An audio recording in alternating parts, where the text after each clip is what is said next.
Mon fils est aux urgences, ai-je envoyé par SMS. Nous sommes occupés avec Margaret, a répondu ma mère. Puis elle a insulté mon fils, alors j'ai annulé leurs paiements hypothécaires, leurs prêts automobiles et toutes leurs cartes de crédit. Je me tenais dans le couloir de la maison où j'ai grandi, les yeux parcourant les photos encadrées qui recouvraient le mur, la remise de diplôme de ma sœur, son mariage, la naissance de son premier enfant. Sur chaque photographie, mes parents rayonnaient de fierté. Toute trace de mes propres réussites était remarquablement absente. Une tension familière s'est formée dans mon estomac. Après 35 ans, on pourrait penser que je ne la ressentirais plus. De la cuisine, la voix de ma mère s'est dirigée vers moi. « Karen, c'est toi? Viens m'aider avec la vaisselle. » J'ai hésité. Je n'étais pas venu ici pour faire la vaisselle. J'étais venu pour établir des limites.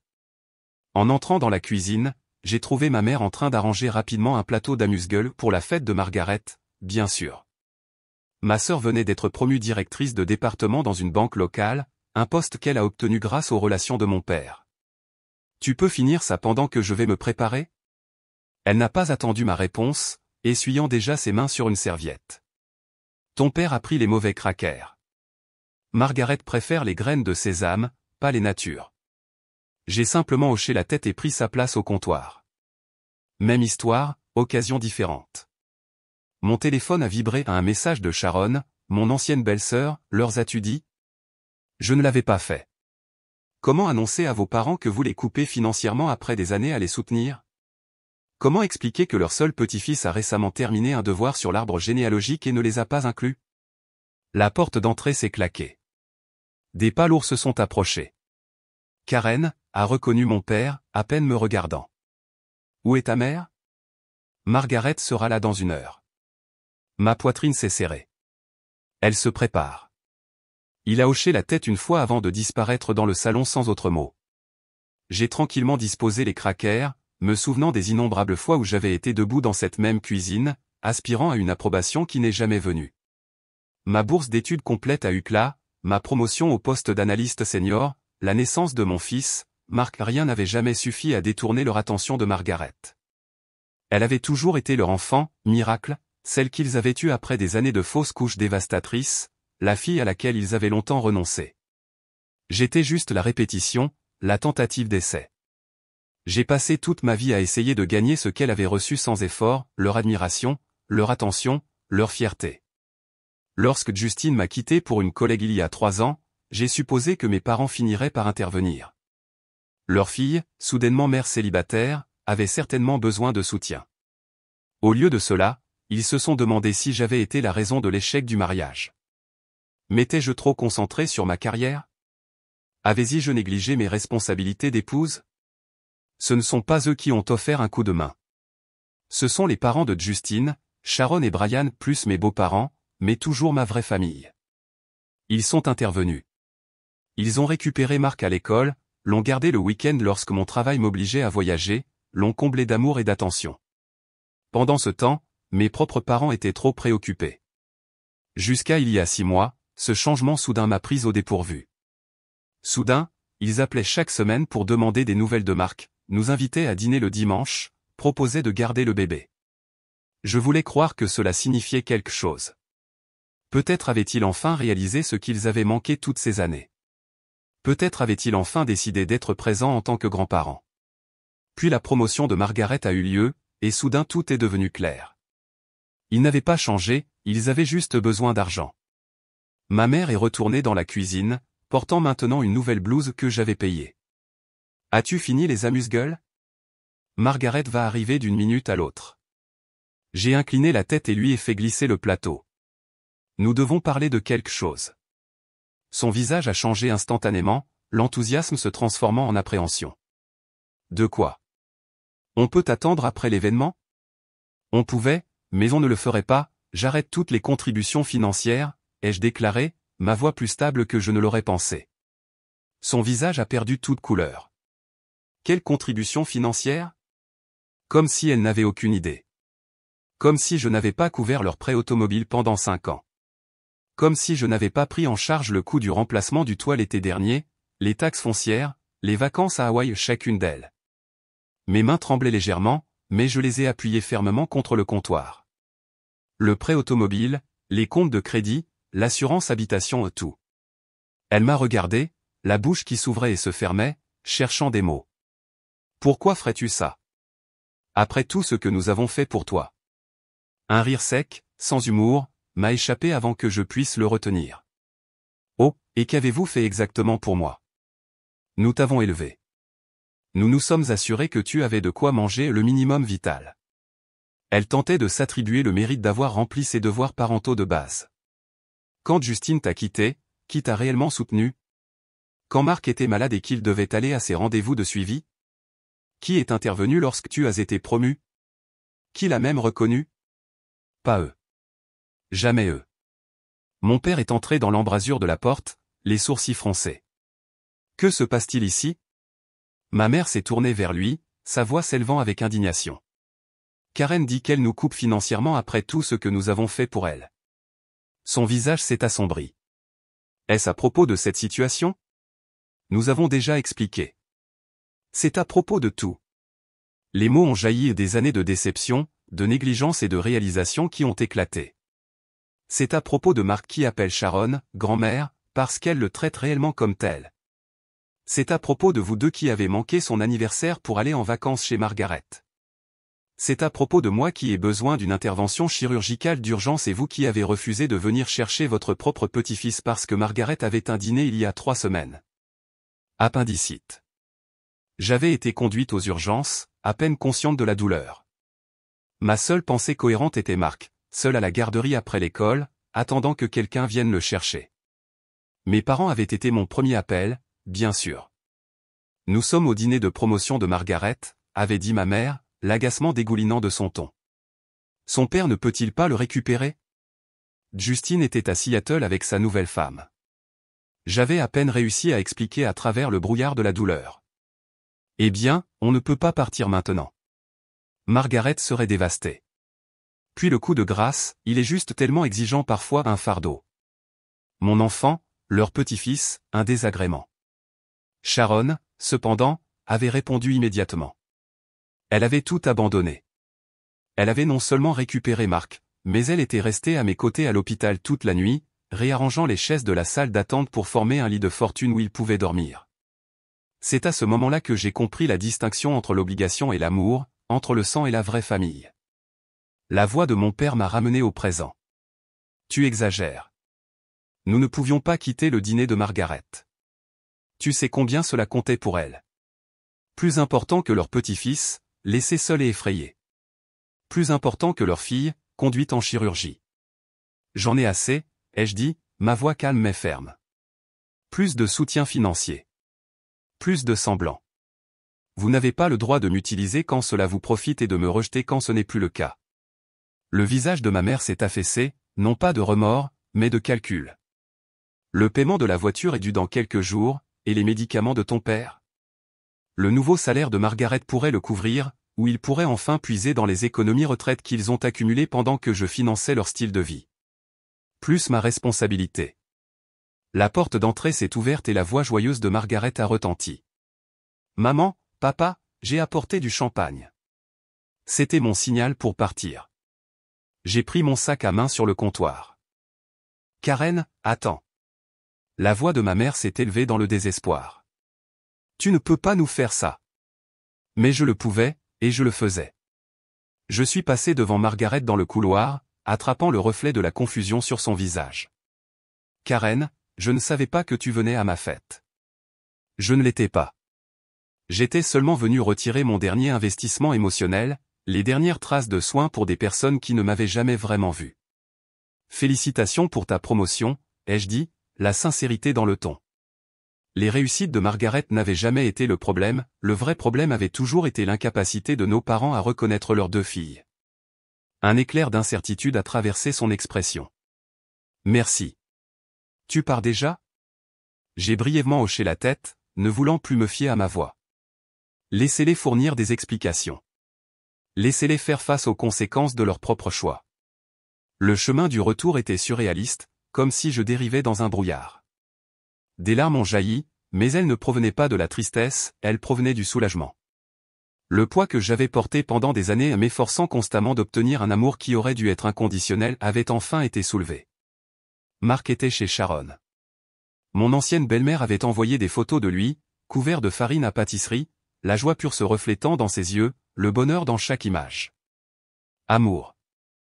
Réel et sans filtre. La famille ne concerne pas le devoir, il ne s'agit pas du sang partagé, il s'agit de ceux qui restent, de ceux qui vous font sentir acceptés exactement comme vous êtes.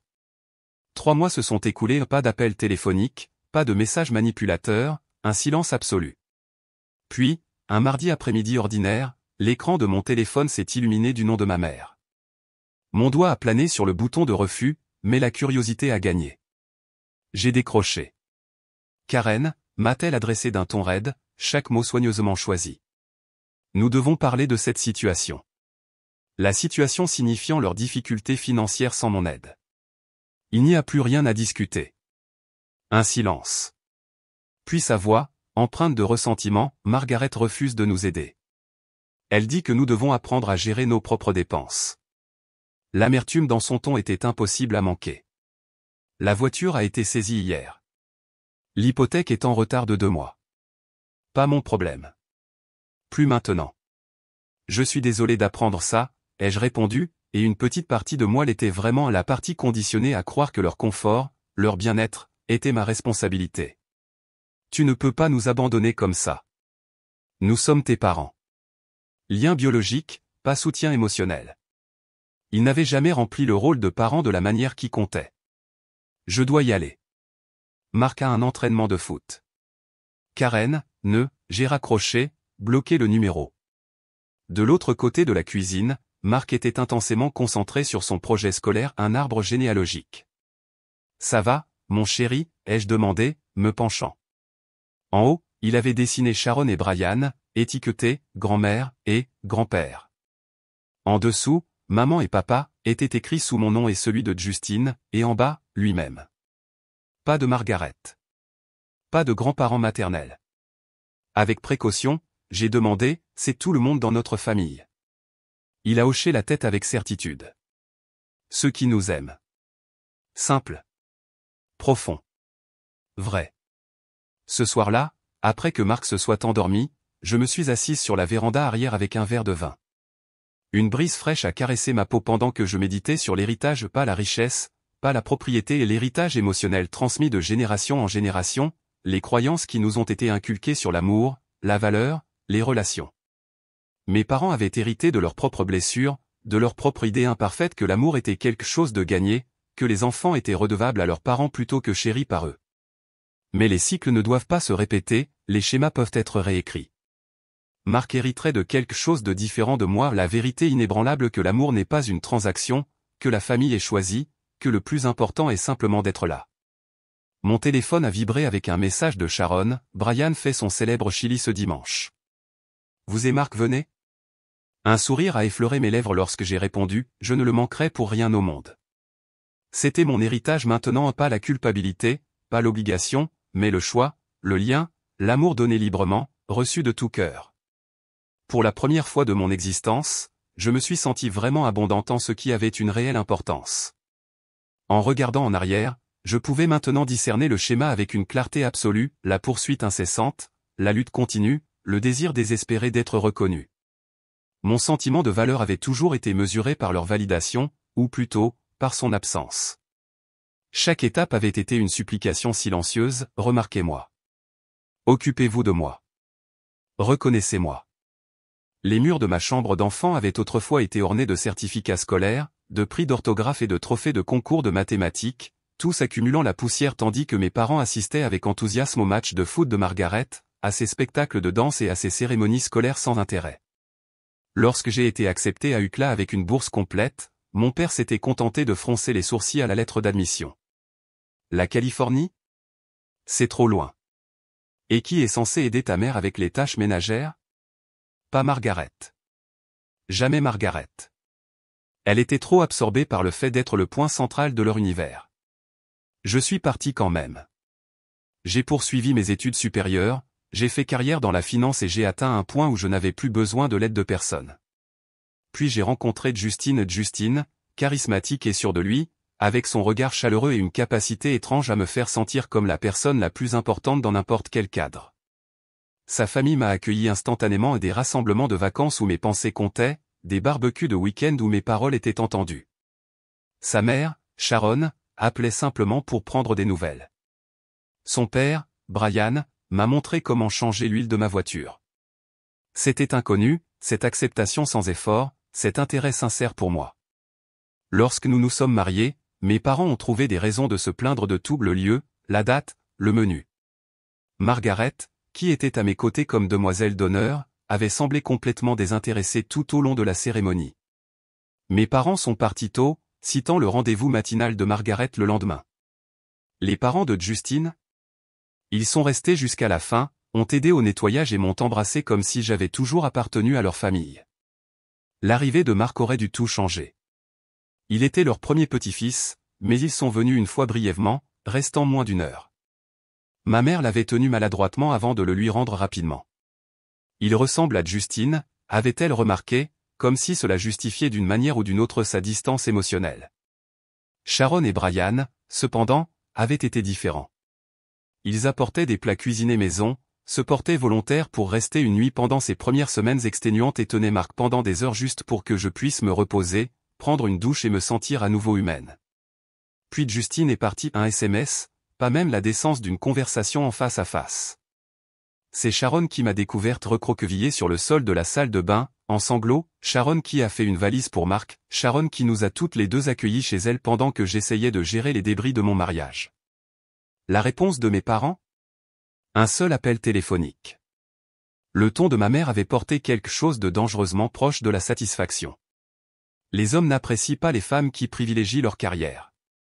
Je t'avais prévenu, comme si mon ambition avait été le problème, comme si j'avais en quelque sorte mérité d'être laissé pour compte. La force était brutale.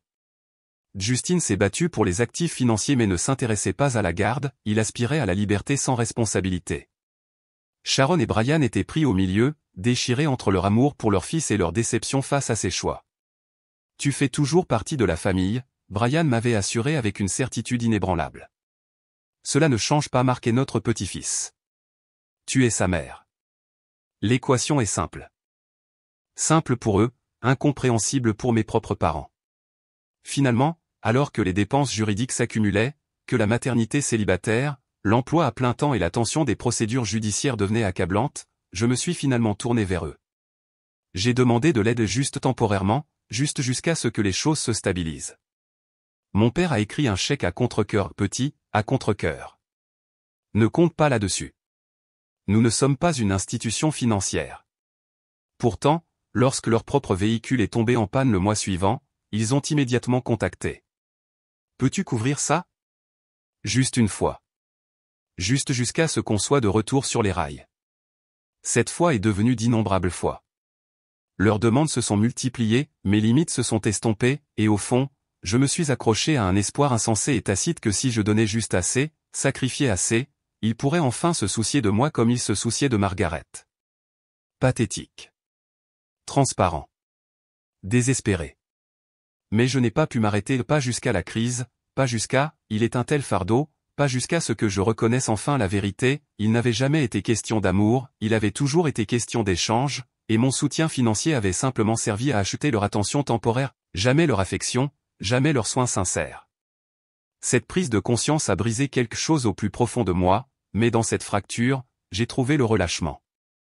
Je n'avais plus besoin de prouver que je méritais l'amour, je le possédais déjà de Marc, de Sharon et Brian, d'amis qui se souciaient vraiment, de collègues qui me respectaient, de la famille que j'avais formée plutôt que celle dans laquelle j'étais né. Une semaine après avoir quitté la maison de mes parents, mon téléphone a sonné. Le nom de Margaret a clignoté sur l'écran, un événement rare. Nous parlions rarement, peut-être 2 fois par an, nos échanges polis mais détachés. Que as-tu dit à maman et papa? Son ton était vif, défensif. Ils sont en difficulté financière, avais-je répondu simplement. Plus d'aide financière. Plus de soutien. Ils ont leur préféré, elle peut intervenir maintenant. Le silence de son côté avait été assourdissant. Ils pensent que tu es cruel, que tu te venges du passé. Mais était-ce vraiment cruel de cesser de me vider pour leur bien? Était-ce vraiment de la vengeance de finalement les tenir responsables d'années d'abandon émotionnel? Je ne punis personne, avais-je déclaré. J'arrête simplement de faire semblant. Margaret a poussé un son à la fois fatigué et familier. Ils ne vont jamais changer, tu sais. Ils ont toujours été comme ça. Une rare admission entre nous, une compréhension partagée des rôles qui nous avaient été assignés avant même que nous ayons le choix, elle comme la préférée, moi comme la négligée. Je sais qu'ils ne changeront pas, avais-je répondu, mais moi, si. Une autre pause. Puis, tant mieux pour toi. 2 mots simples, mais peut-être la chose la plus sincère qu'elle m'ait dite depuis des années. Après avoir raccroché, j'ai réfléchi à la réalité de Margaret. Ressentait-elle le poids de leurs attentes différemment? Être l'enfant préféré s'accompagnait-elle de ses propres fardeaux invisibles?